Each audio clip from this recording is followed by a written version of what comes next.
Shalom saudara yang dikasihi Tuhan. Pesan firman Tuhan hari ini tentang hati-hati dengan hati. Mari dengarkan renungan harian Bread of Life yang diambil dari kitab Yehezkiel pasal 20 ayat ke-16. Oleh karena mereka menolak peraturan-peraturanku dan tidak hidup menurut ketetapan-ketetapanku dan melanggar kekudusan hari-hari Sabatku, sebab hati mereka mengikuti berhala-berhala mereka.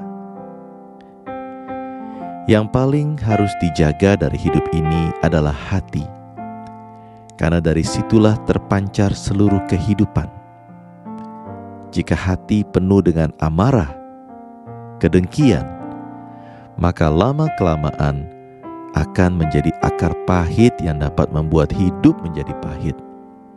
Perkataan, sikap, tindak laku, semuanya dapat berubah menjadi negatif. Hal ini tentu akan memberikan pengaruh yang buruk. Di dalam Alkitab, salah satu contoh dapat kita lihat melalui kehidupan Raja Saul.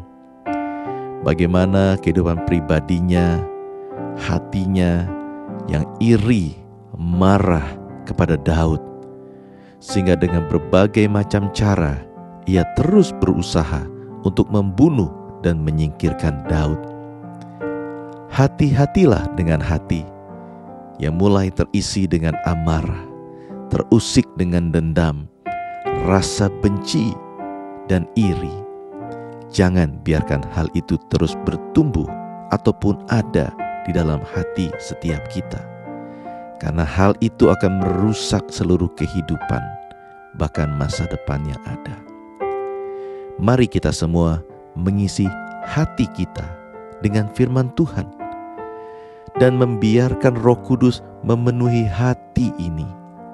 Benih firman Tuhan yang kita dengar biar tertanam, bertumbuh, berakar kuat, menghasilkan buah, membuat hati kita menjadi terang dan berkat bagi banyak orang juga.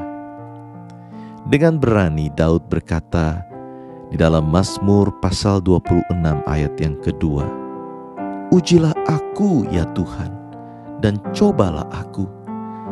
Selidiki batinku dan hatiku." Hati seharusnya menjadi tempat di mana Yesus bertahta dan memerintah atas hidup ini. Hati bukan ladang tempat di mana benih jahat itu berada, atau kita izinkan dia tertanam dan bertumbuh. Jikalau ada di antara kita yang sudah mulai merasakan adanya rasa marah, kegetiran, iri, mari secepat-cepatnya kita datang kepada Tuhan, minta pertolongan Roh Kudus. Dan sekiranya ada hati yang mungkin terluka atau dilukai, secepatnya kita masuk ke dalam hadirat Tuhan dan meminta pemulihan yang daripada Tuhan. Sebab itu perhatikanlah peringatan dalam firman Tuhan yang berkata melalui Amsal pasal yang keempat ayat yang ke-23. Jagalah hatimu dengan segala kewaspadaan, karena dari situlah terpancar kehidupan. Hati-hatilah dengan hati. Mari kita berdoa. Tuhan, terima kasih buat hari ini. Kami minta Roh Kudus menolong hati setiap kami, sehingga hati kami dipenuhi dengan damai sejahtera, tuntunan penyertaan daripada Roh Kudus yang menolong kami menghadapi segala situasi. Kami minta Tuhan menolong kami sehingga kami dapat berhati-hati dengan hati ini. Hidup kami harus menjadi hidup yang penuh dengan damai sejahtera dan berkat Tuhan, sukacita yang mengalir bagi hidup kami dan kemudian bagi banyak orang. Kami mengucap syukur buat hari ini, dan kami mau menjalani hari ini dengan hati yang berhati-hati, mengandalkan Tuhan dan mempercayai Tuhan sepenuhnya. Terima kasih.